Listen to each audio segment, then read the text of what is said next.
1911 Gunsmiths. In the years before custom 1911 became a recognized category in the gun world, there was Armand Swenson, a thick-chested, plain-spoken Californian who cared very little for fashion and very much for function.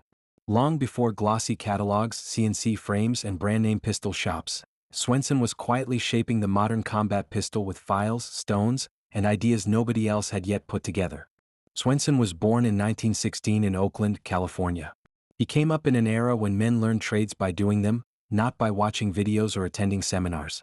In his youth he boxed professionally for a short time, a rough northwestern circuit that toughened both his hands and his temperament. He later worked in precision trades, custom rifle building, aircraft-related work, and even hydroplane boat design. His experience with metallurgy, chrome finishing, and mechanical systems would eventually become central to his firearms work. Before pistols made his name, Swenson was already respected for his custom rifles. He built and modified Mausers and sporting rifles in the Pacific Northwest and Southern California. At one point he was associated with hydroplane projects, including work tied to the famous Miss Bardol II racing boat. He was not, by personality, a man who stayed in one lane. Something mechanical interested him, he learned it. By the early 1960s Swenson had settled into Gardena, California, where his small shop would become one of the most important but least publicized locations in handgun history. It was here that he began experimenting seriously with the Colt government model. At the time, the 1911 was still largely a military sidearm or bullseye competition pistol. Nobody was yet building them specifically as fighting tools for modern two-handed shooting. Swenson saw that the pistol was good, but it could be much better. He didn't start by inventing a style. He solved problems. Shooters wanted better control, so he checkered front straps at a fine 30 lines per inch, something almost unheard of then. They wanted faster reloads, so he beveled magazine wells. They wanted sights they could actually see, so he adapted Smith & Wesson revolver sights to the 1911 slide. They wanted pistols to work from either hand, so he designed what became the first truly practical ambidextrous thumb safety. To this day those are still commonly called Swenson safeties. He hardened slides and frames in industrial hard chrome, a finish far tougher than bluing, inspired by techniques he had seen in aviation and marine environments. He stippled slide tops to kill glare. He lowered and flared ejection ports before it was standard practice. He forged and squared trigger guards so the support hand had something solid to index against. He built barrel positioners to improve lockup and accuracy. All of it was driven by use, not appearance. Swenson pistols weren't pretty in the way modern customs are pretty, but they worked in places where pretty didn't matter. One of his most famous creations came in the late 1960s. A young serviceman, Jim Wood Jr., wanted a compact fighting pistol to carry in Vietnam. At that time, Colt did not yet offer a steel-framed commander-length pistol. Swenson shortened a government model by hand and created what later became known as the Swenson Bobcat. That pistol went to war. It came back worn, scarred, and functional, a fighting gun in the truest sense. Modern builders still recreate the Bobcat today as a tribute. Word spread quietly. Navy SEALs, law enforcement officers, and serious civilian shooters found their way to Gardena. They didn't come for a logo, they came because Swenson pistols worked. One SEAL, R.J. Thomas, carried a Swenson rebuilt 1911 for decades. These were guns that were not meant to be admired in velvet cases. In the mid-1970s Swenson moved his operation to Fallbrook, California, a quieter town north of San Diego. Pistols from this period are often marked A.D. Swenson with Fallbrook, California, or sometimes simply California. Collectors today carefully study these markings, not because they are flashy but because they are honest. Swenson never built two pistols the same way. He worked with what the customer needed, and he was not shy about experimenting. Some guns show his earliest ambi safeties, others display different barrel locking concepts, odd checkering patterns, or unique sight blends. His shop was a laboratory disguised as a garage. By the late 1980s and early 1990s, as the custom 1911 world was becoming commercialized, Swenson quietly stepped away. He retired without fanfare, without seminars, without brand licensing. He passed away in 1995, leaving behind not a corporation, but a body of work that still defines what a fighting 1911 is supposed to be. Today, almost every tactical 1911 owes something to Armand Swenson.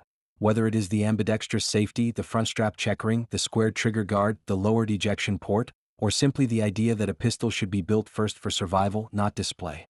In an industry full of names, he remains something rarer. A man whose ideas outlived his marketing, because he never needed any. Wayne Novak. Long before his name was stamped on millions of pistol sights and his company began launching full production firearms, Wayne Novak was, first and foremost, a tinkerer with an eye for what was missing in everyday handguns. He graduated from the Colorado School of Trade's gunsmithing program, where he honed his skills on high-end shotguns. But it wasn't long before his interests expanded to the pistols carried by law enforcement officers, special operators, and serious shooters. His early career took a significant turn when he spent 2 years working with legendary pistolsmith Armand Swenson, a formative experience that introduced him to high-end 1911 customization and advanced sight installation techniques. It was here that he began developing his own ideas about how a handgun should be equipped for real-world use, ideas that would eventually reshape pistol sight design. By the early 1980s, Novak had founded his own business, Novak's Incorporated, in Parkersburg, West Virginia, a modest gunsmith shop with a very big future. Initially, the business focused on custom work, servicing and upgrading pistols, refining controls, and installing what were then cutting-edge sight systems. His reputation spread quickly among shooters who demanded reliability and speed of sight acquisition in self-defense, law enforcement, and competitive contexts. Around 1985, Wayne Novak pioneered and patented what would become his signature contribution to handgun ergonomics and performance, the Novak low-mount sight system. This was not just another rear sight, it was a low, snag-free dovetail-mounted rear sight with a shape that matched the heel of the slide and accepted tritium inserts, which at the time were cutting-edge technology for low-light shooting. Within a few years, the low-mount rear sight, paired with his dovetail front sights, became one of the most copied and influential handgun sight systems in existence. Novak's sights were different for 2 reasons. They were rugged and practical, designed to survive everyday carry and rough use without snagging on clothing or gear. They brought superior visibility and sight picture clarity to pistols that previously had tiny, poorly visible sights. Over the decades that followed, Novak's sights literally appeared on millions of handguns, both on custom guns and factory pistols from major manufacturers, and became synonymous with functional, combat-ready iron sights. Beyond sights, Novak continued innovating in pistol customization. His shop handled some of the most prestigious jobs of the day, building and refining Browning high-power pistols used by the FBI hostage rescue team, consulting with major manufacturers on sight design and firearm ergonomics, and performing full custom work on M1911 pistols that blended traditional custom gunsmithing with his own insights into modern carry and duty use. Among the many touches Novak brought to custom builds was a hand-matted finish on slide tops and grip straps, a detail that was both aesthetic and functional, reducing glare and providing tactile feedback. He also experimented with grip safety alternatives and unique mainspring housing designs. His so-called The Answer one-piece backstrap was an example of how he rethought traditional controls for shooters who preferred less mechanical interference in a defensive firearm. In the custom world, his name meant exceptional fit, finish, and practical performance. Collectors and shooters still talk about Novak's pistols from the 1980s, 90s, and early 2000s, including beautifully built 1911s on hard chrome or color case hardened finishes, fit special style conversions, and high-power customs with pinned dovetail sights. Many of these guns now carry provenance and appreciation among enthusiasts because of their quality and uniqueness. Novak's presence in Parkersburg wasn't just about changing individual pistols. It was about establishing an American gunsmithing legacy that blended innovation with practical performance.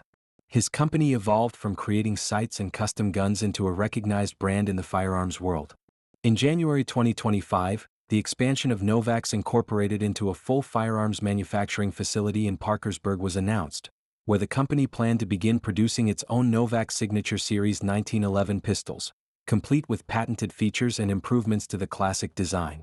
These pistols could even be customized with West Virginia black walnut grips and state outline markings, a nod to his home base and roots in the community. Along the way, Novak also consulted on production firearm design with major OEM manufacturers and advised on the sighting systems on many factory pistols, leaving an indelible mark on 20th and 21st century handgun design. Today, Wayne Novak's story is not just about one gunsmith's workbench or a single invention.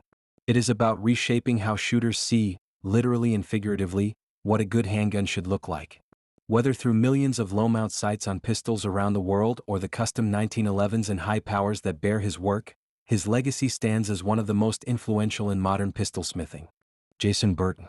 Long before he became known in the tight-knit world of custom pistol smithing, Jason Burton was simply a kid who grew up around guns. From his earliest days he was fascinated by the mechanics of firearms, how the parts fit together, how they moved, how they responded to pressure and recoil. His father, mechanically gifted, brought him into this world and young Jason soaked it up. He was handling rifles and pistols before he could fully understand them, and that early exposure would shape the rest of his life. But while many shooters are content to admire firearms from the bench or the range, Jason's interest was practical and mechanical. When he first encountered a 1911 pistol, he wasn't just impressed, he was hooked. To him, that single-action design was more than a classic. It was a machine worth mastering. The crisp trigger, the efficient controls, and the potential for refinement drew him in deeper with every pull of the slide. By the early 2000s, Burton wasn't just shooting 1911s, he was dissecting them, tuning them, learning everything he could by taking them apart and trying new ideas. In 2002 he even won the Arizona IDPA Championship, proving he wasn't just a craftsman in the shop but a competitive shooter who understood performance under stress. The turning point came in 2005, when he received an offer to move to Arizona to manage a custom 1911 shop. At that moment, Jason made a bold choice. He sold his business and dove headlong into the world of professional gunsmithing. For the first time he was surrounded by experienced builders, machining tools, and a community that shared his obsession with what a 1911 could be. 2 years later, in late 2007, Heirloom Precision was born. Jason didn't start the company with a business plan or marketing team. He started it with a goal: to build the very best custom 1911s he possibly could. From the beginning, the shop was a one-man show. Every pistol hand-fit, every detail considered, every build tailored to the individual shooter's needs. Clients didn't come to Heirloom Precision for mass production. They came for bespoke excellence. Burton's customers were serious shooters, collectors, law enforcement professionals, and those who understood that a truly custom firearm isn't just a tool, it's a reflection of craftsmanship and partnership between builder and owner. For many, owning a Heirloom Precision pistol became more than a purchase. It was a collaborative experience, as Jason worked with each client to bring their unique vision to life. Unlike mass-produced firearms, Jason's creations bear his handprint in every surface. Slides are hand-serrated, frames are checked by hand, trigger guards are shaped for balance and feel. Many builds feature detailed machining, custom finishes, and aesthetic flourishes that only someone with deep respect for the 1911's heritage could create. These aren't just pistols, they are heirlooms in the truest sense of the word. Jason's influence extends beyond his bench. He's widely recognized in the gunsmithing community not just for his builds, but for his thought leadership on the 1911 platform. He is a professional member of the American Custom Gunmakers Guild and has contributed to authoritative references on the design and service of the 1911, including co-authoring parts of the Vickers Guide to the 1911, a critical resource for anyone serious about the pistol. Burton also brings practical training experience to his craft. His engagement with top firearms training organizations, including Thunder Ranch and instruction with tactical professionals, gives him a depth of understanding in how guns are used as well as how they are made. That insight is reflected in his builds, which often marry performance, carry practicality, and ergonomic refinement. Over the years, Jason's reputation has grown to where his name alone signals extraordinary 1911 work. Projects from Heirloom Precision can take years to complete, require skill across machining, fitting, and finishing disciplines, and often sell for significant sums due to their rarity and quality. For many enthusiasts, Jason Burton isn't just a gunsmith. He's an artisan with a unique voice in a world of bespoke shooters' tools. Today, Jason stands among the most respected custom 1911 builders anywhere. He builds each pistol with a blend of technical expertise, practical experience, and personal passion, a combination that ensures every firearm that leaves his bench is not just accurate or reliable, but something the owner will treasure and trust. In short, Jason Burton's story is one of obsession turned profession, a lifelong fascination with firearms transformed into a career shaping some of the finest custom 1911 pistols in the world. His work stands at the intersection of craftsmanship, practicality, and artistry, and his influence will continue to shape the custom gunsmithing world for years to come. Bill Wilson. Long before he became a legend in the custom firearms industry and a household name among shooters around the world, Bill Wilson was a young boy in Berryville, Arkansas, with a deep curiosity about how things worked. Raised around his family's jewelry and watchmaking business, he learned precision, patience, and obsession with fine mechanical detail from an early age, skills that would later define his gunsmithing career. As a child, Wilson's fascination with firearms grew alongside his mechanical aptitude. He received his first .22 rifle around age 10 and began hunting and experimenting with guns long before he was aware of competitions or the gunsmithing world he would later help define. In the early 1970s, Bill became actively involved in competitive pistol shooting, starting with police pistol combat matches and eventually moving into early practical shooting events as organizations like IPSC and USPSA were just beginning to form. Competing at a high level, he wasn't satisfied with the performance of off-the-shelf firearms. So, just as he had once tweaked watches to perform better, he began tuning and improving pistols for himself, his friends, and fellow competitors. By 1974, Bill had entered the firearms industry more officially, opening a retail gun store called Sportsman's Headquarters in Berryville. But within a few short years, his passion evolved into something far bigger. In 1977, in a humble 10 by 20 foot space in the back of his family's jewelry store, Wilson opened Wilson's Gun Shop, the literal birthplace of what would become Wilson Combat. Wilson's early work wasn't about marketing or mass production. It was about solving real problems shooters faced.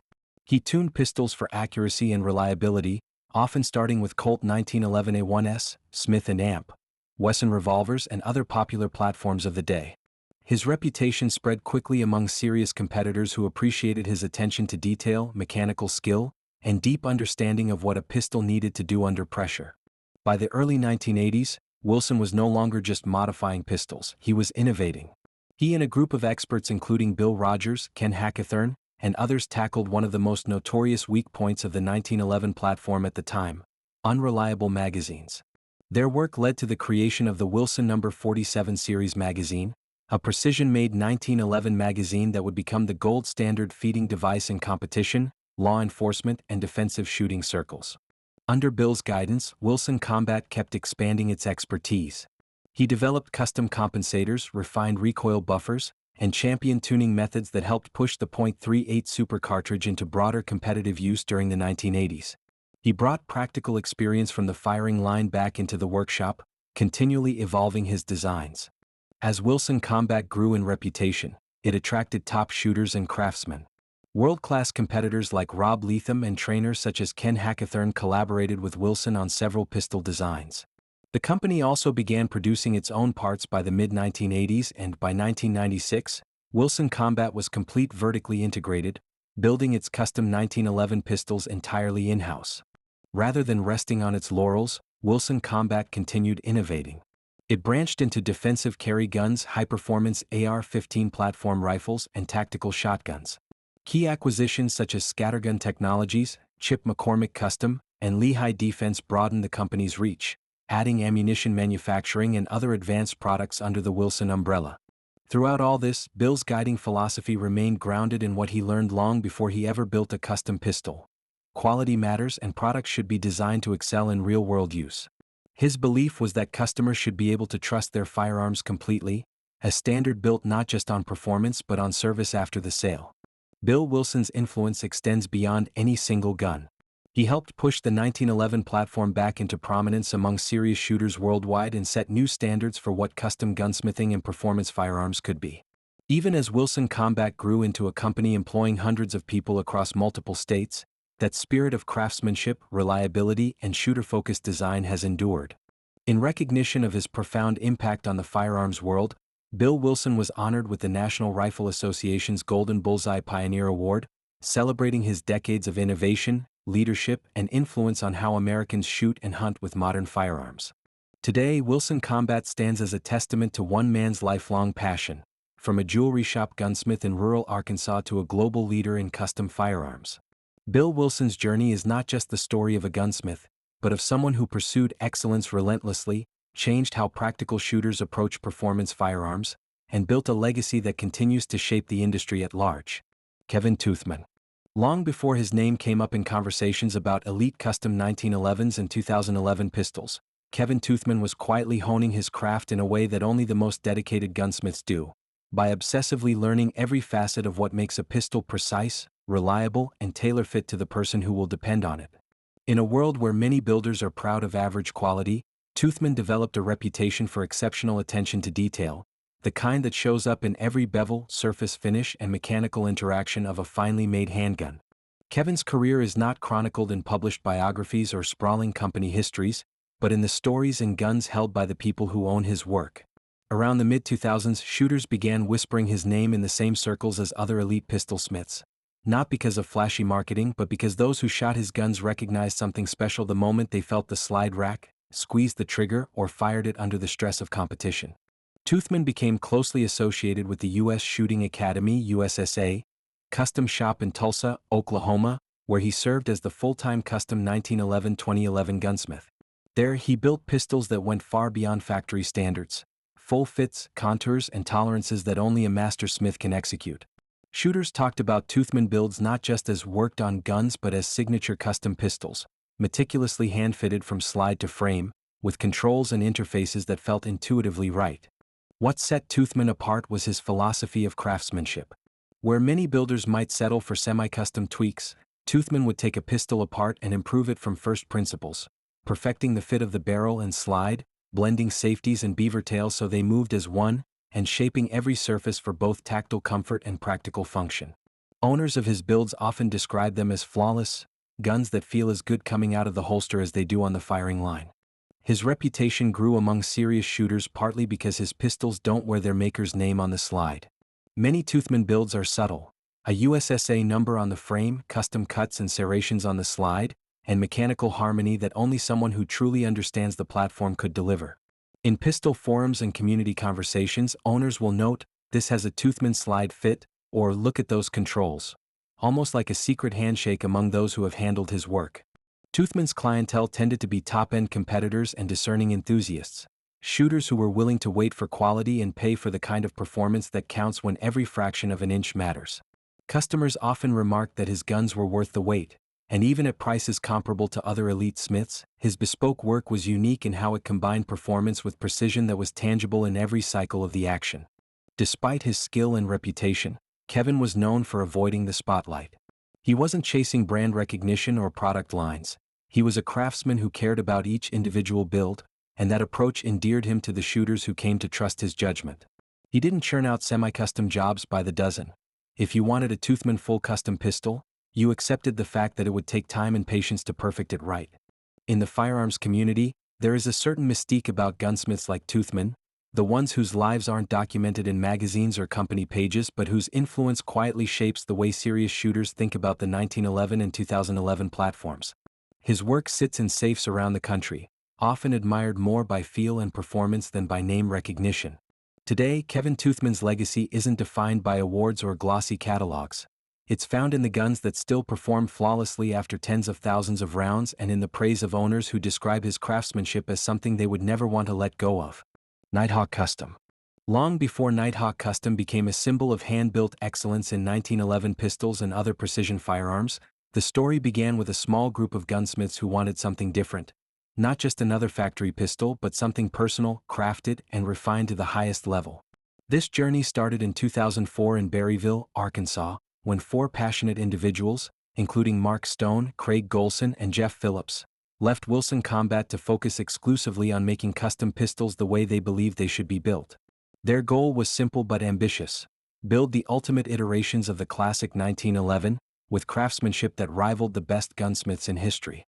From the first days of the company, the heart of Nighthawk Custom wasn't a production line or an assembly crew, it was the gunsmith. The founders believed that every custom firearm should be hand-built from start to finish by one person, and that philosophy became the company's defining creed: one gun, one gunsmith. Under this approach, each Nighthawk pistol isn't assembled in sections by multiple technicians. It is born in the hands of one craftsman who personally fits every oversized, fully machined part, tunes the trigger, perfects the slide-to-frame fit, and even signs their initials under the grip panel to take ownership of that gun's quality. In those early years, Nighthawk began with just a couple of 1911 models, the GRP and the Talon. But as word of mouth spread among shooters, collectors, and competitors, demand grew. People began to notice that a Nighthawk pistol wasn't just reliable or accurate. It felt like a finely tailored tool, smooth, balanced, and individually crafted with care rarely seen in modern firearm manufacturing. Customer orders grew, and with them the company's reputation for precision, performance, and personalization. As the company matured, its product line expanded dramatically. What started as a couple of custom 1911s became dozens of unique versions of the classic design, from standard carry configurations to performance models for competition shooters and tactical professionals. Along the way, Nighthawk's Gunsmiths also began tackling designs beyond the 1911, including tactical shotguns, finely crafted revolvers through a partnership with Korth of Germany, and other bespoke firearms and accessories. Even as they grew, the founders stayed true to the principle that quality is better than quantity. Every firearm still begins with fully machined billet steel parts, intentionally oversized so they can be hand-fit and hand-finished. A process that takes far longer than factory assembly but results in a firearm with a level of refinement and mechanical harmony that enthusiasts describe as magical or perfectly balanced. Customers can tailor their pistols down to details like sights, grips, finishes, slide cuts, and even weight and balance, making each Nighthawk not just a gun, but a custom expression of its owner's needs. In 2014, nearly a decade after the company's founding, Nighthawk Custom underwent a structural shift when Mark Stone consolidated ownership and became the sole proprietor. Under his leadership, the company preserved its core values of craftsmanship and customer service while broadening its reach and partnerships with key figures and companies in the firearms world, from designers like Richard Heine to accessory innovators like Magpul and Knights Armament. Today, Stone still leads the company's vision and philosophy as owner and CEO. Growth hasn't meant abandoning fundamentals. In fact, Nighthawk's success has driven investment back into its home base in Arkansas. Over recent years, the company has expanded its facility, built out advanced machine shops, and increased workforce, allowing them to maintain high standards even as demand grows. Visitors to the Berryville shop can see firsthand how painstaking the process is. Raw parts milled from solid steel become precisely fitted components, then assembled, tuned, polished, tested, and signed by the same craftsmen who built them. In recent years, Nighthawk Custom has also broadened its influence in the custom firearms market. Through the acquisition of Cooper Firearms of Montana, bringing a legacy of precision bolt-action rifles into the Nighthawk family. By offering exclusive imports like Korth revolvers and Cosmi shotguns, both celebrated for fine craftsmanship and hand-fit components. By innovating with modern design features, such as optics-ready platforms that blend classic pistol ergonomics with contemporary shooting demands. Throughout its evolution, one thing has remained constant: the personal connection between builder and firearm. Nighthawk's philosophy, one gun, one gunsmith, ensures that every owner is not just buying a gun, but entering into the legacy of American gunsmithing excellence. Each firearm carries the stamp of its builder's initials, a permanent mark of pride and responsibility that Nighthawk believes sets its products apart in a market filled with mass-produced options. Today, Nighthawk Custom stands as a leader in high-end custom firearms, known not only for exceptional build quality and performance, but for a culture that values craftsmanship, personal accountability, and the art of gun-making itself. From competition shooters and self-defense practitioners to collectors and professionals, owners across the world prize Nighthawk firearms not just as tools, but as heirlooms built by hand, one gun at a time. King's Gun Works. In the heyday of custom 1911 gunsmithing, that era before CNC machining, before boutique brands ruled social media, and when custom work was measured by file marks and feel rather than laser engravings, there existed a name that many shooters from the 1970s through the 1990s spoke of with respect: King's Gun Works. Although the company no longer operates today, its influence endures in vintage custom 1911s and parts still found on safes and shooting benches around the country. King's Gun Works was born in the post-World War II American firearms renaissance, a time when competitive pistol shooting, practical carry guns, and custom work were all growing together. Unlike larger manufacturers, King's was a relatively small hands-on gunsmith shop located in Glendale, California, in the greater Los Angeles area. That location placed it in the heart of the West Coast pistol culture, a crossroads of competition shooters, armorers, and enthusiastic hobbyists who wanted more out of their pistols than what factory floors were producing. At the center of King's Gun Works stood Arnold "Al" Capone, not to be confused with the notorious gangster, the man most owners and collectors remember as the driving force behind the company's custom pistol and parts business. Capone was a skilled gunsmith who specialized in precision 1911 work, from full custom builds to aftermarket components that helped shooters improve both performance and reliability in their service and competition pistols. One of the hallmarks of King's work was its parts line, a broad suite of components that weren't widely available anywhere else at the time. King's offered precision machine grip safeties, extended slide stops, custom ambidextrous safeties, barrel bushings, recoil components, sights, and more, all designed to fit the 1911 platform with a level of quality that matched or exceeded what most gunsmiths were doing. King's ambidextrous safety, in particular, gained a reputation among shooters for being rugged and reliable, with a distinct design that didn't require cutting into the grip panel, something many competitors and armorers appreciated. The shop's own builds and tuned pistols combined these components with fitment skills that made them desirable among serious shooters. These guns often included features like checkered trigger guards, custom barrel fits, tuned triggers, slide and frame contouring, and sighting systems that blended precision with practicality. King's installations of Bomar sights and other premium sight sets were common upgrades for shooters who wanted both enhanced visibility and durability. In practice, many pistols sent to King's came from Springfield Armory, Colt, or other makers as base guns, and when returned were transformed into custom-tuned machines that delivered improved accuracy, smoother actions, and tailored controls that reflected both the customer's needs and Capone's gunsmithing philosophy. One example documented in auction records from a custom 1911 tuned by King's in 1990 shows a Springfield Armory pistol with distinguished features and the King's logo on the slide, proof of how the shop blended factory quality with custom craftsmanship. King's Gun Works also produced a range of parts catalogs that were widely circulated among shooters of the 1970s through 1990s, a time long before the internet made parts lists easy to find. These catalogs helped spread the shop's influence, making its products a staple on custom 1911s and helping define an era of aftermarket innovation. By the late 1990s and early 2000s, however, the custom gunsmithing landscape was changing. CNC machine parts became more widely available, new boutique brands with modern marketing entered the space, and the original gunsmiths who had built the foundation of custom work, like Capone, began to retire. King's Gun Works eventually closed its doors permanently in the mid-2000s, and parts inventories trickled into the collector market, often sold online by family members or enthusiasts. After the original shop closed, another gun store in the area eventually rebranded under a different name, like American Gun Works, continuing gunsmithing services in the same Glendale location. But this new operation was distinct from the original King's legacy and did not carry on the same custom legacy or parts lines.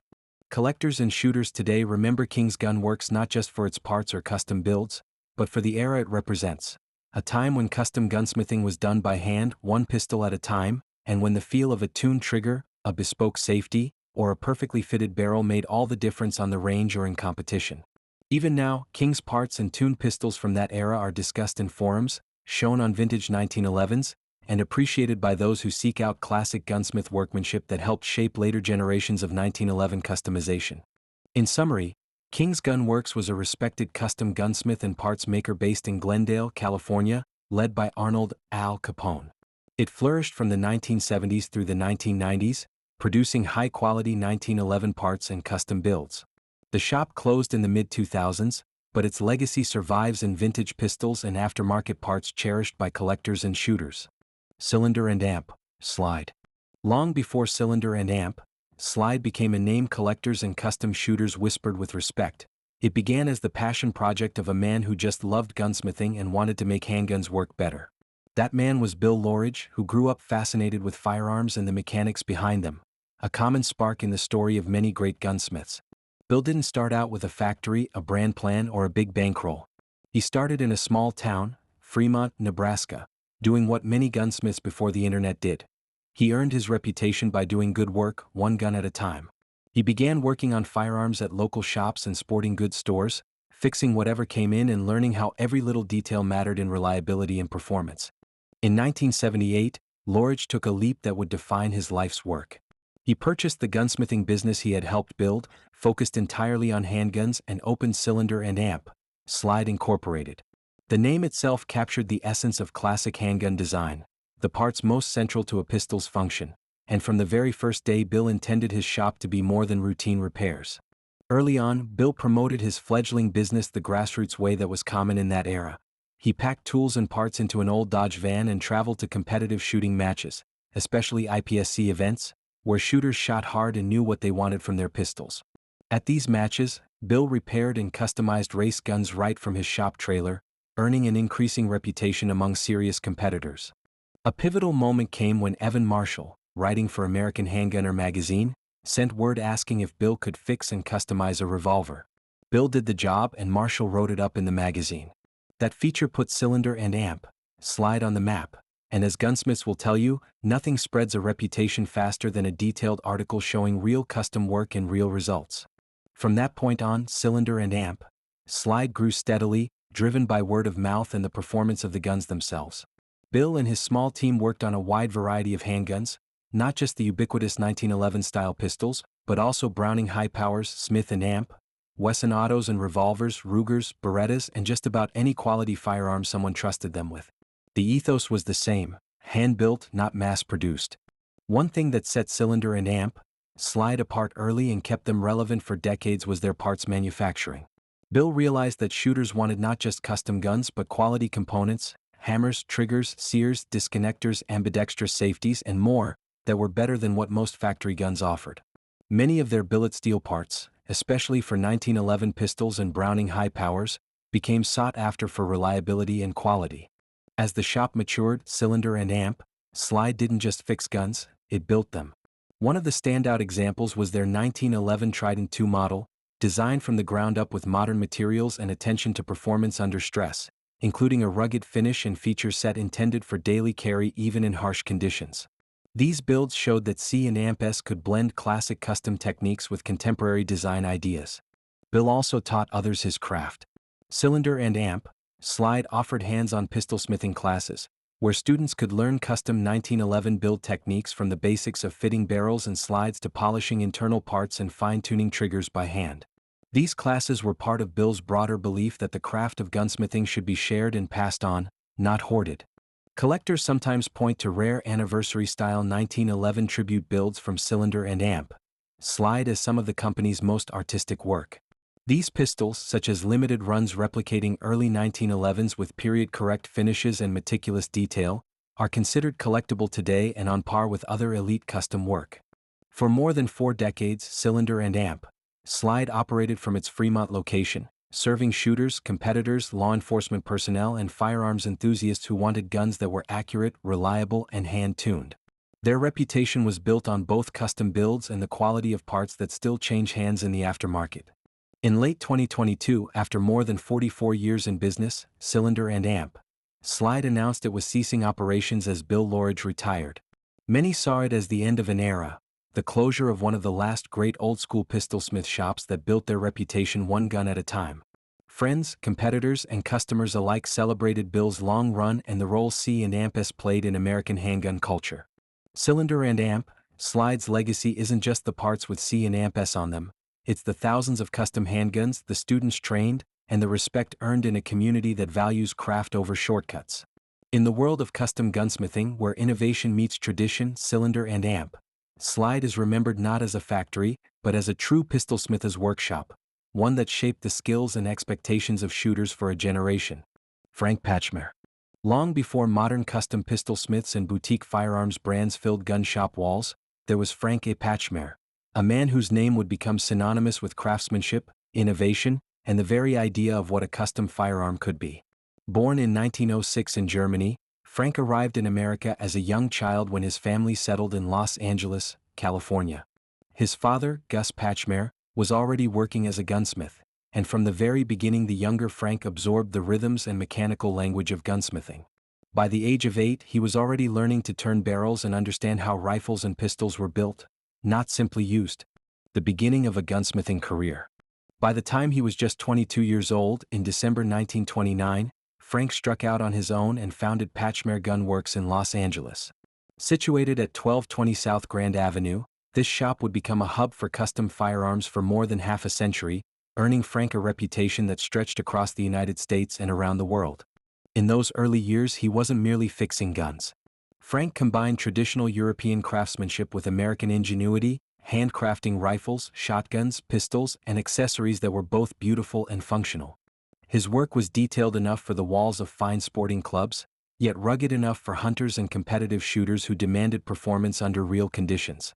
Revolutionizing practical firearms and inventing what we still use today.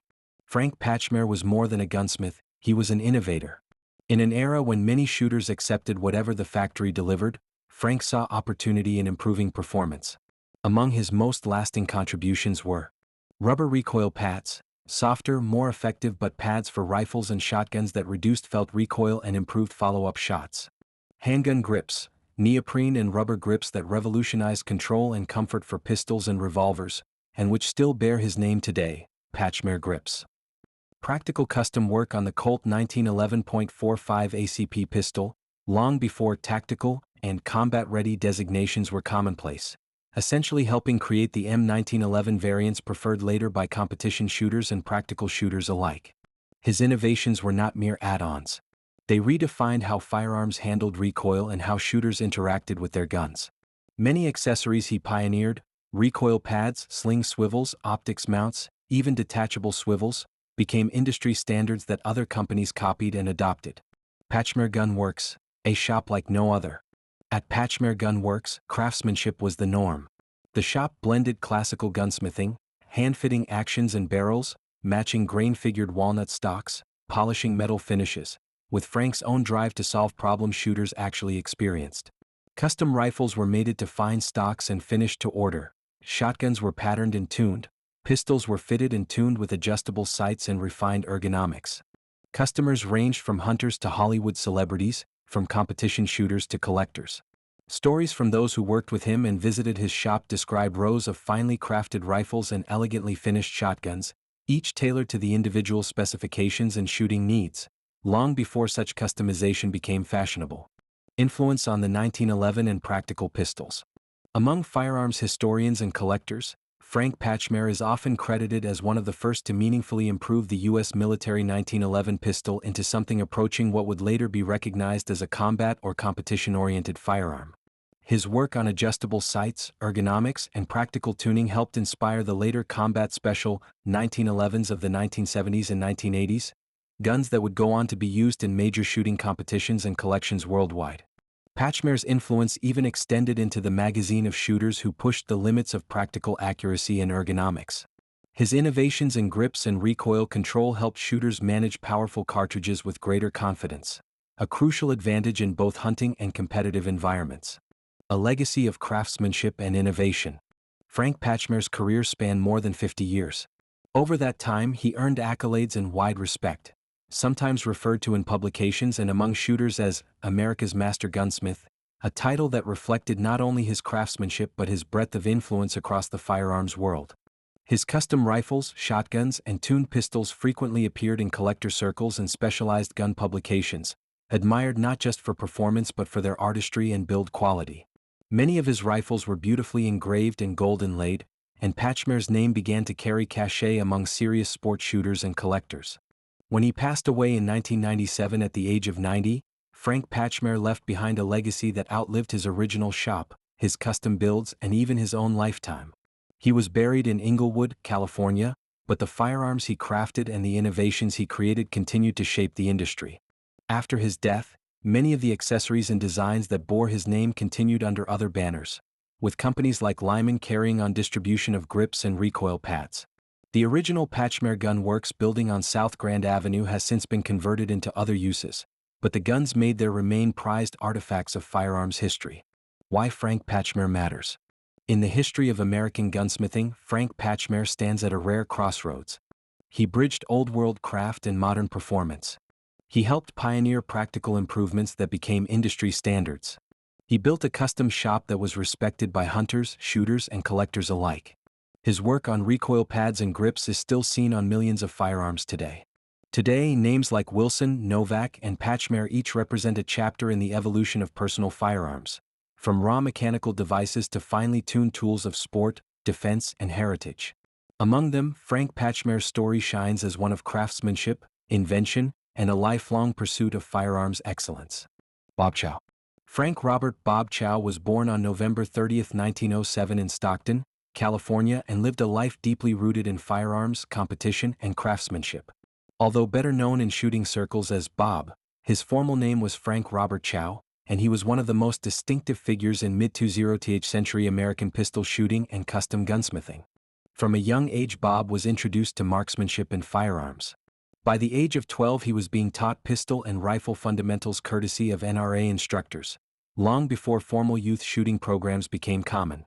His early experiences shaped a lifelong passion for precision shooting and gunsmithing.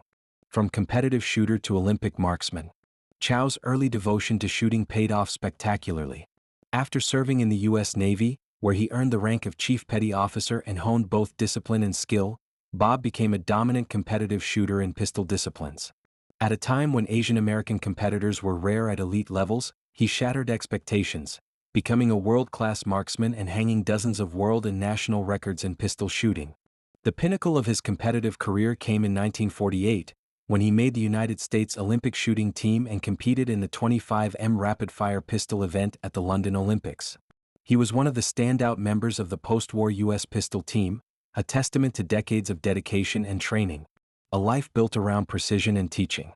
After his competitive days, and even during them, Bob didn't leave firearms behind. Quite the opposite. He owned and operated a gun shop in San Francisco, opened in 1952 on Mission Street, where he combined gunsmithing, competition expertise, and mentorship for shooters of all ages. This shop later became one of the last bastions of traditional firearm craftsmanship in the city, known for accuracy-focused custom work and practical gunsmith services. Chow was also a mentor and teacher, sharing his deep knowledge of shooting fundamentals with young competitors and hobbyists alike. He often spoke publicly about firearm safety and marksmanship, and his patience and expertise were widely respected. Many in the Bay Area pistol community recall him helping new shooters learn the craft. The gunsmith behind the match pistols. While many remember him for his competitive shooting, Bob's influence as a gunsmith is equally significant among collectors and shooters today. At his shop in San Francisco, he developed a reputation for accuracy jobs on 1911 pistols and other precision firearms long before many modern custom builders came onto the scene. Rather than generic part swaps, his custom guns were personalized machines. Guns that combined impeccable mechanical fitting with performance-focused modifications. He often stamped the slide or barrel with two-letter codes that indicated work done, e.g. BS for Bomer sights, FA for full accuracy work, a unique signature that now helps collectors identify authentic Chow-built pieces. His work extended beyond 1911s. Revolvers, including Smith & Wesson models, also received his careful attention.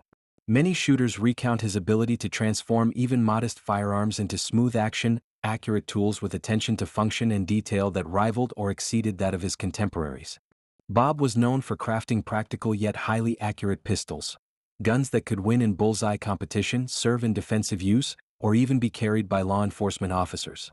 His reputation was such that some shooters still consider a Chow job a mark of distinction when evaluating vintage custom pistols. A personality in the community. Bob's life wasn't limited to rifles and pistols. He was described in personal recollections as a kind and humble gentleman, someone who would spend time chatting with customers and shooters, offering encouragement and advice. His shop was not just a place of commerce but a gathering point for those passionate about shooting. In addition to mentoring budding shooters, Bob helped teach Hollywood stars like John Wayne and Roy Rogers improved pistol accuracy for their film work, blending real-world marksmanship with the entertainment world. Later years and legacy. Bob retired from active gunsmithing in the early 1980s, closing the most active chapter of his shop's life. The business later changed hands but remained a part of San Francisco's sporting culture for decades. He lived a long life filled with marksmanship, innovation, and community contribution, passing away at the age of 95 on October 17, 2003 in Piedmont, California. Why Bob Chow matters. Bob Chow is remembered today for three intertwined legacies. Olympic and competitive achievement. A pioneer in American pistol competition with national and world record success. Gunsmithing and custom work. A builder of meticulous, performance-oriented pistols whose work is still collected and studied by enthusiasts. Teaching and mentorship. An advocate for safety, skill, and confidence with firearms who passed knowledge to generations of shooters. Collectors and shooters today still come across Bob Chow's work on vintage 1911s, revolvers, and other precision pistols.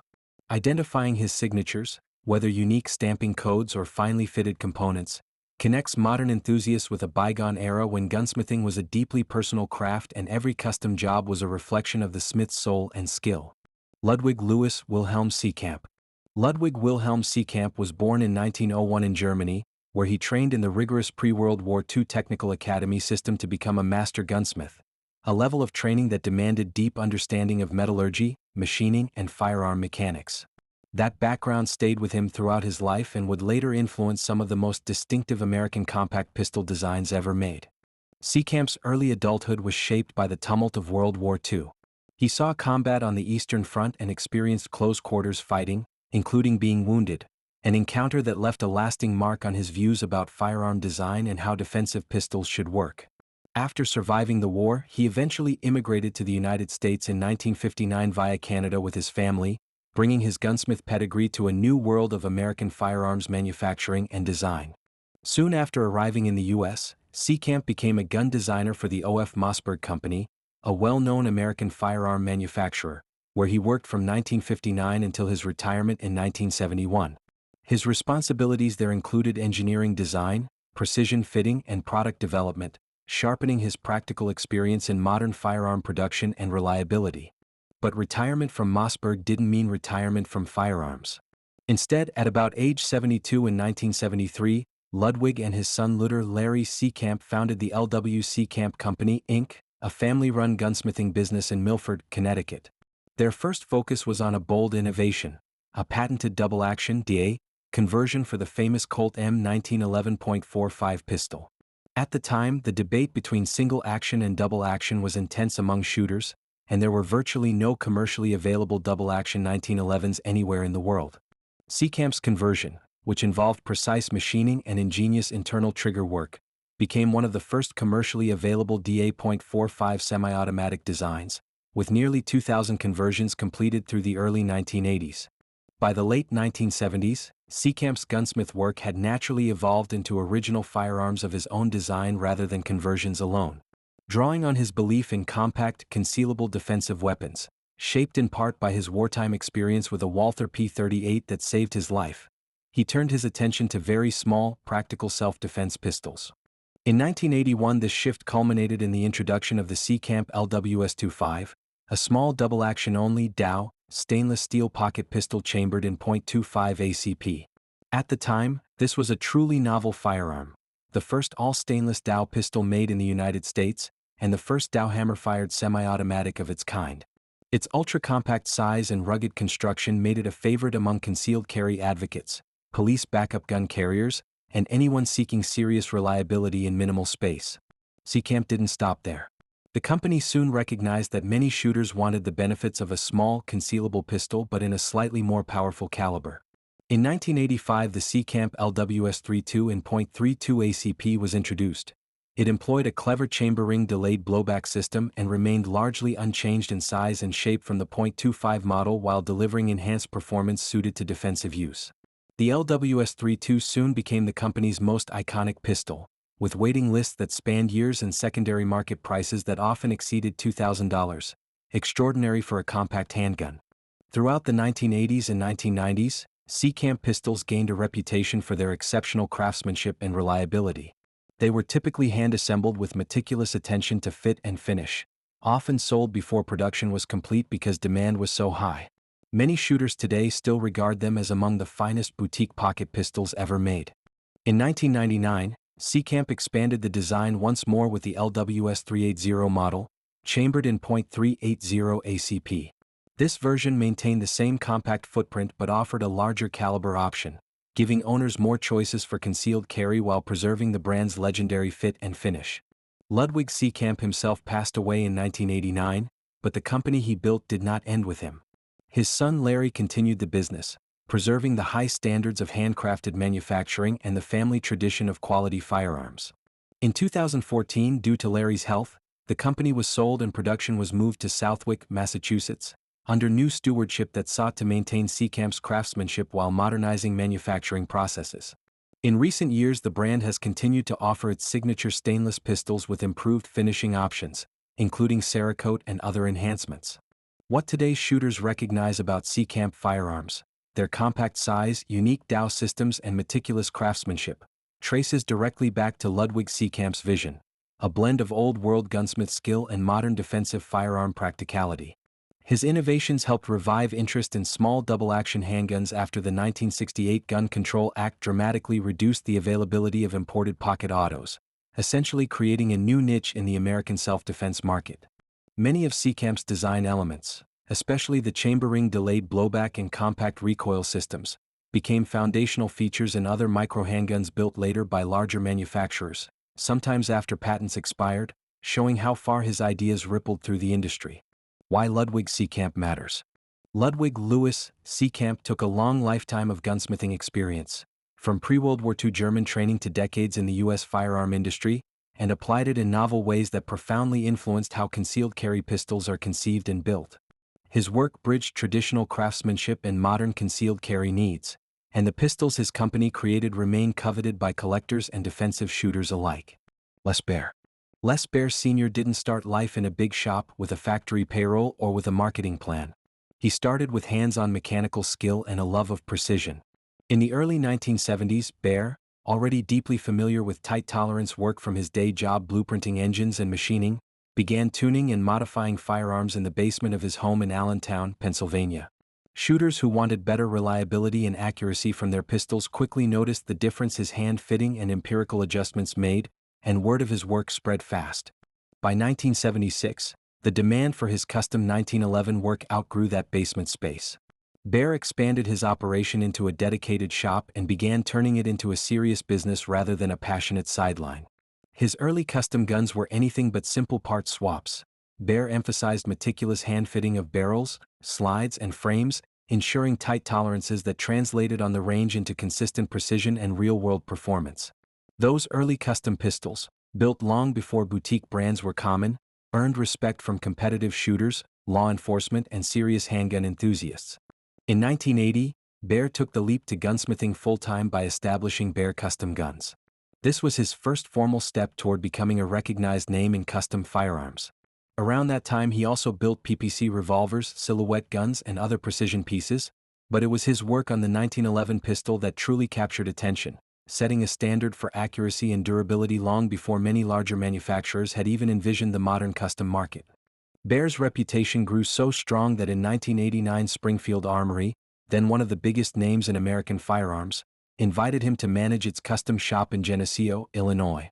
There he applied his philosophy of tight tolerances and real performance to factory products, giving shooters premium Springfield custom pieces that performed at the top level. During this period, his name became even more closely associated with competition-grade fit and finish and superior mechanical precision.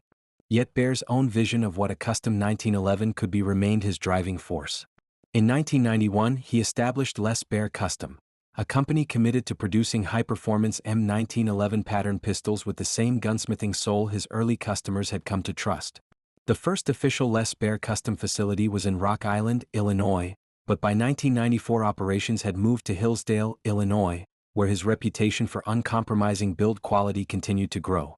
Les Baer's personal approach was simple yet powerful: build a gun so tight and well-fitted that it would withstand heavy use without losing precision.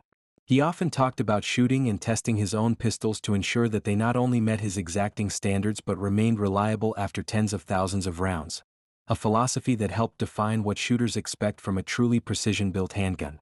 This emphasis on durability and accuracy became a hallmark of Les Baer Custom pistols. The company's offerings, from full-size government models like the renowned Premier II to compact Comanche and Black Bear designs, all reflect Baer's insistence on hand-fitted components, matched barrels, polished feed ramps, tuned extractors, and precise slide-to-frame integration. Each pistol is built with the idea that it should go straight to work with minimal break-in and sustained performance afterward. Les Baer's work also dovetailed with modern defensive and competitive shooting. In fact, Les Baer Custom is one of the few pistol manufacturers authorized to use the Thunder Ranch logo, a mark granted because of the outstanding reliability and accuracy of his guns, a rare honor in the firearms industry. Over time, the company became known not just for its engineering but also for its craft culture, blending traditional hand-fitting with subtle modern manufacturing practices to create firearms that feel bespoke yet dependable. Les Baer's name soon stood alongside the most respected boutique 1911 makers in the world, often praised for how well a Baer pistol shot, how it felt in the hand, and how it held up under continuous fire. Les Baer himself remained intimately connected to his company and its products, sharing his philosophy with gunsmiths and customers alike. Even as Les Baer Custom grew in scale and reputation, the core values Baer instilled, meticulous fitting, sustained reliability, and real performance, continued to define the brand. Today, Les Baer Custom operates from LeClaire, Iowa after relocating due to restrictive gun laws in Illinois, but the legacy of its founder's gunsmithing vision lives on. Bear pistols are beloved by collectors, match shooters and self-defense practitioners alike for their tight tolerances, hand-fitted components and ride-straight-and-true reputation, qualities that trace directly back to the early basement gunsmithing that launched Les Baer's career. Why Les Baer matters. Les Baer's influence on the modern custom pistol market is profound. He helped define what a high-performance 1911 could be: accurate, reliable, and built to last. His philosophy emphasized function first, long before tactical became a marketing term. The brand he built is still a benchmark for shooters seeking precision that holds up in both competition and real-world use. Rob Shauland. Long before he became known among collectors and serious 1911 enthusiasts, Rob Shauland was a shooter and builder with a deep respect for the classic John Browning-designed pistol. He grew his craft over decades in one of the most traditional ways, by hands-on work, learning from respected masters, and accumulating experience with real custom builds rather than factory-assembled parts. Rob's gunsmithing roots go back to work with Springfield Armory's Custom Shop and Les Baer, two institutions in the modern custom 1911 world. Under their mentorship and collaboration, he absorbed both the discipline of tight tolerances and the artistry of hand-fit, hand-finished firearms. Over roughly 3 decades, Shauland built a reputation not just as a technician but as an artist of the 1911 platform, someone who could take a service-grade pistol and transform it into a bespoke piece. His builds weren't just accurate, they were balanced, reliable, and finished with the kind of care usually reserved for high-end custom pistols. Alchemy Custom Weaponry and Artistic Gunsmithing. Eventually Rob struck out on his own and founded Alchemy Custom Weaponry, ACW, a boutique custom gunsmith enterprise dedicated to crafting truly hand-built 1911s tailored to the individual owner's desires. Under the ACW banner, Shauland deliberately embraced old-school gunsmithing philosophy. Oversized parts fitted by hand rather than strictly CNC machined to the smallest factory tolerance. Personalized design elements, each pistol shaped and finished with classic lines and bespoke details. A willingness to do commission-only builds, taking on only a few elite projects a year so each got Rob's personal attention. The ACW models like the Prime, Anomaly, Brimstone, and Classic Carry demonstrated this blend of traditional build methods and modern performance. Pistols that felt alive in the hand and shot with more precision than many mass-produced custom offerings. Collectors and shooters began to talk about Rob's work not just in terms of features, but in terms of feel. How his pistols seemed to cycle with smoothness, how triggers broke cleanly, and how controls integrated with the shooter's hand. Enthusiasts regularly share stories of sending guns to Rob for refinements like trigger jobs, slide blending, and full custom rebuilds, praising his timeliness and craftsmanship. Evolution beyond alchemy, Shauland Performance. After ACW was acquired by Cabot Guns largely to bring Rob's gunsmith expertise in-house, he eventually moved on to establish his own follow-up venture, Shauland Performance. In forums and community threads, shooters note that Rob continues to apply his craftsman's eye to custom work, sometimes including full complete builds, small parts and enhancements tailored to individual shooters in ways larger manufacturers simply don't offer. Customers often testify to his high attention to detail, whether it's blending controls for ergonomics, ensuring slide-to-frame fit is near perfect, or polishing internal components to improve function and feel. Those with guns he's worked on often describe the experience as magic or black hoodoo, reflecting the qualitative leap his touch gives to a pistol's performance. What sets Rob apart? Rob's gunsmithing philosophy is rooted in tradition, mixed with a healthy appreciation for how modern shooters use their pistols. Part by part, hand-fit workmanship rather than purely dimensional machining. Customization tailored to the owner's specifications rather than cookie-cutter options. An emphasis on both function and ergonomics so controls not only work well but feel natural. Unlike some factory builders where parts interchangeability is the priority, Rob's approach is more bespoke custom. Each piece adjusted until it feels right, functions smoothly, and satisfies the owner's intended use. While he may not yet have decades of published magazines or industry awards like some older gunsmiths, Rob Shauland's influence is very real among shooters who value craftsmanship over marketing. In community threads discussing best smiths to send 1911 work to, his name regularly ranks alongside elite custom pistol smiths, and owners regularly praise his work as up there with the best. Collectors, competitors, and custom aficionados often note not just the visible appearance of his builds but the tangible difference in how guns cycle, how triggers feel, and how an accurately hand-fitted pistol mitigates recoil and returns to target quickly. This is the hallmark of a gunsmith with both technical skill and practical feel. a combination few achieve. In summary, Rob Showland is a modern master gunsmith whose career spans decades of custom 1911 work, mentorship under major builders, and his own ventures into bespoke pistol craft. He learned and refined his craft working for top custom 1911 builders and the Springfield Armory Custom Shop. He founded Alchemy Custom Weaponry, building bespoke 1911s with traditional methods and artistic attention. After ACW's acquisition, he continued his gunsmithing path with Showland Performance, working directly with customers on unique builds and enhancements. Among the shooting community, he is highly respected for fit and finish, ergonomics, and custom enhancements that elevate pistols well beyond factory standards. Honoré Blanc. In the mid-1700s, Europe was a patchwork of armies, armories, and artisan gunsmiths, each painstakingly building muskets and rifles by hand, fitting every part to each individual weapon. In this world of bespoke craftsmanship, Honoré Blanc was born in Avignon, in the Papal States of France in 1736. At the age of 12 he became an apprentice to the gun-making trade, beginning what would become a lifetime immersed in firearm mechanics and precision work. Unlike most gunsmiths of his era, Blanc wasn't content to simply build one rifle at a time. He was obsessed with consistency and efficiency. Inspired by French artillery reformers like Jean-Baptiste Vaquet de Gribeauval, who had begun standardizing cannons and ammunition, Blanc took those ideas into the realm of small arms. In a remarkable leap for his time, he began experimenting with ways to make gun components, especially those of the firing mechanism or lock, truly interchangeable from one weapon to another. Blanc didn't have modern milling machines or precision machine tools.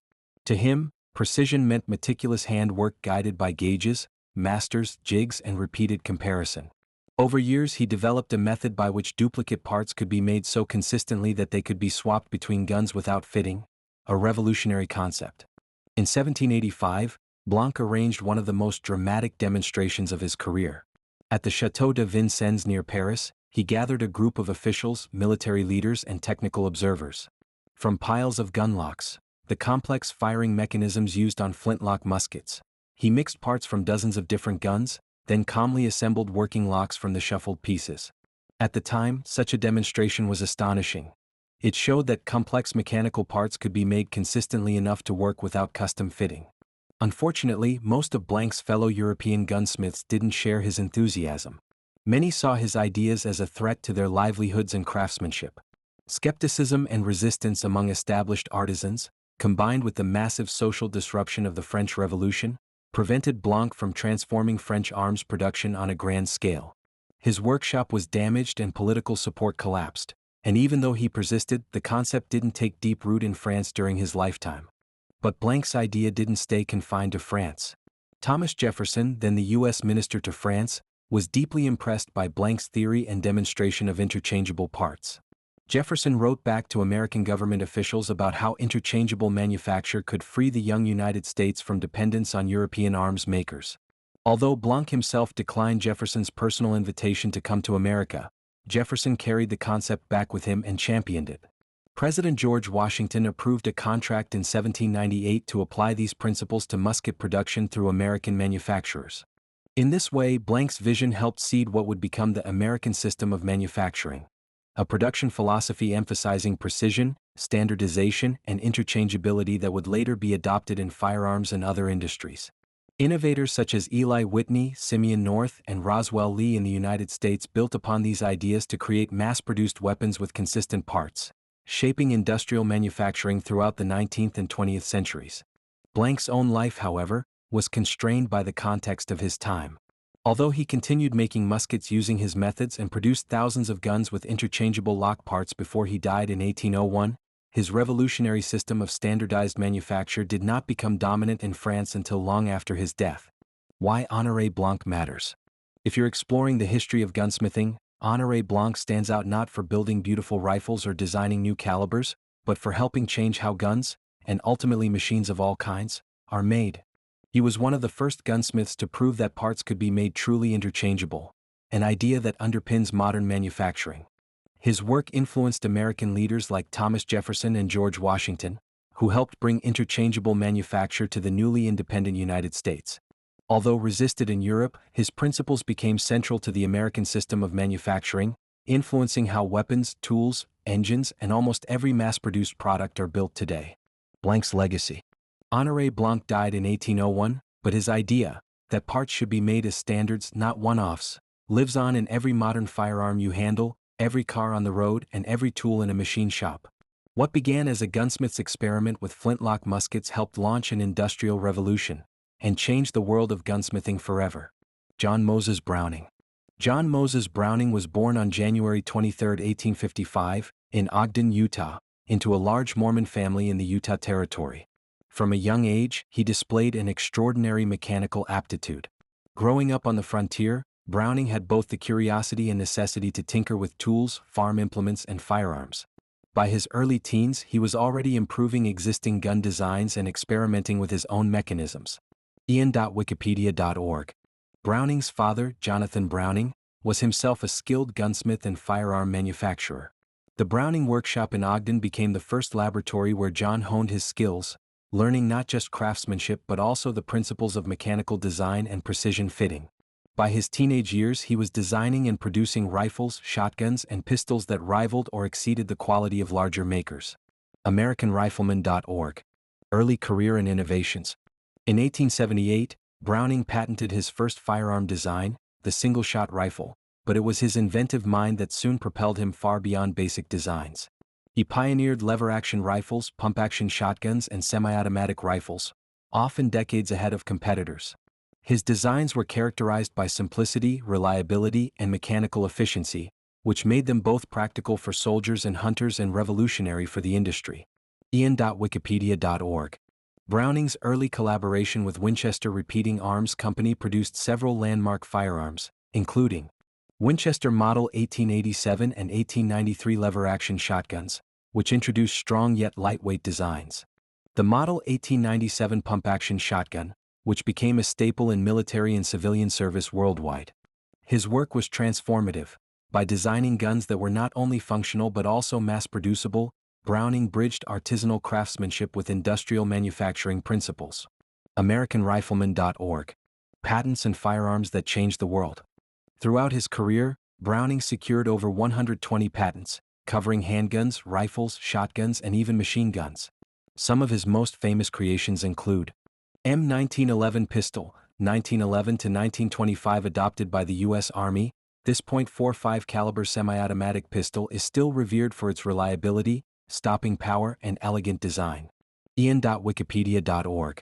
Browning automatic rifle, BAR, M1918, a revolutionary automatic rifle used in World War I, World War II, and Korea.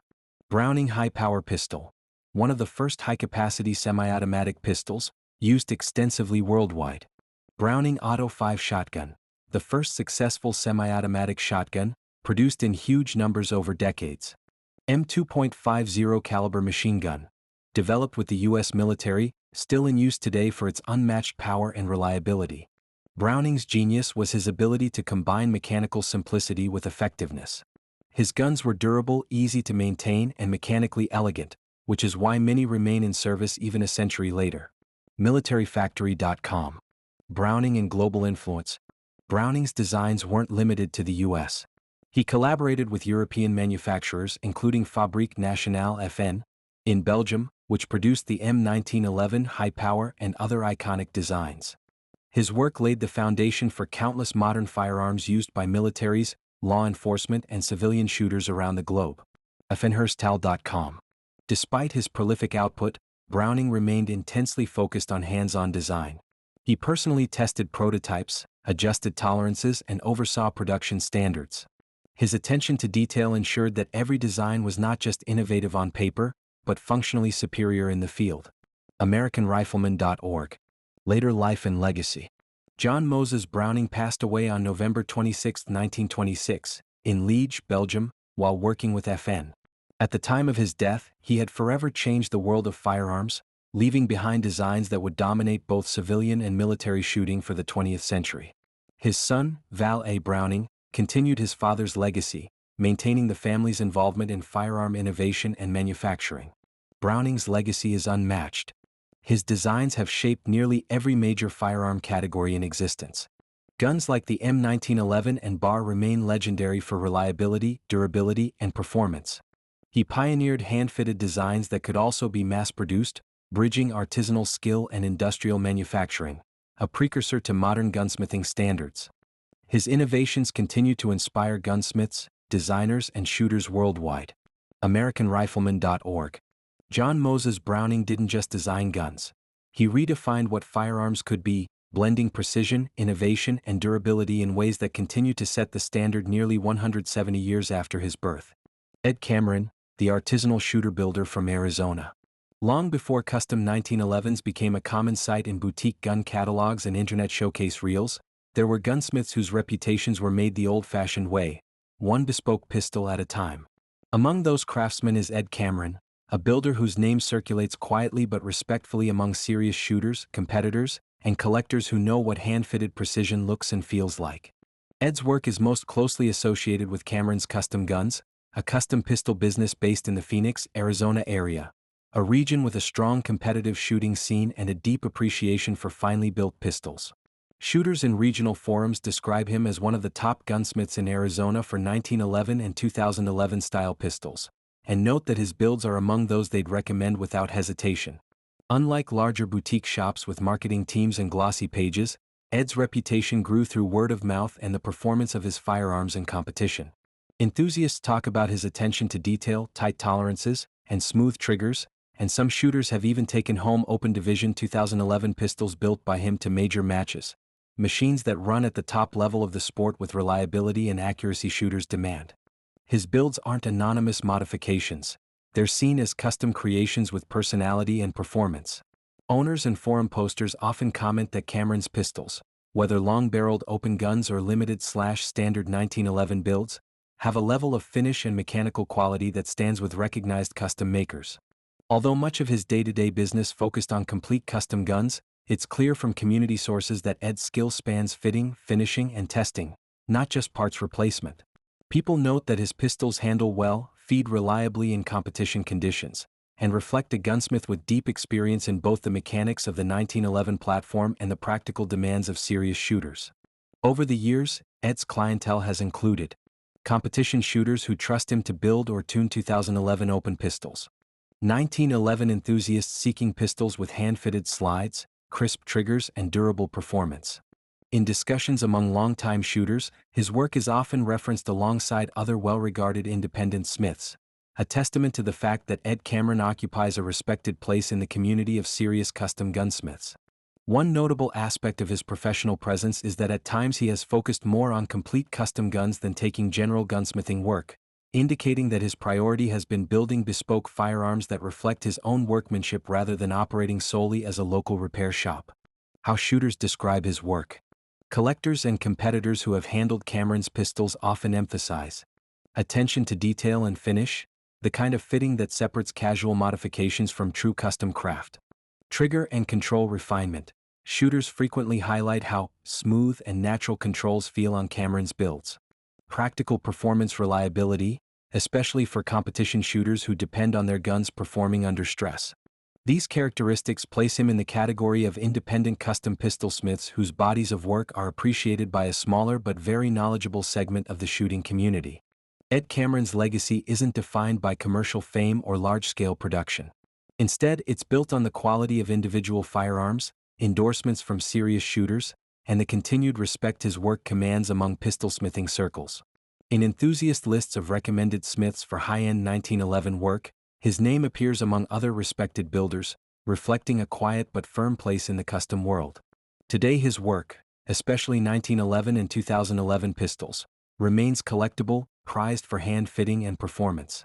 For many shooters, having a Cameron pistol or a gun fitted by him is a sign that they own something beyond a factory gun. They own a firearm with the personal artistry and expertise of a craftsman. Ed Cameron is an American custom gunsmith based in Arizona whose specialty has been building finely fitted 1911 and 2011 pistols with a reputation for performance and attention to detail. His work is well regarded among competitive shooters and collectors, earning him a place on lists of respected independent smiths, particularly for high-end custom work rather than general repair services. I hope you enjoyed this brief history of 1911 gunsmiths and will share it with fellow gun enthusiasts and listen over and over again. Cheers.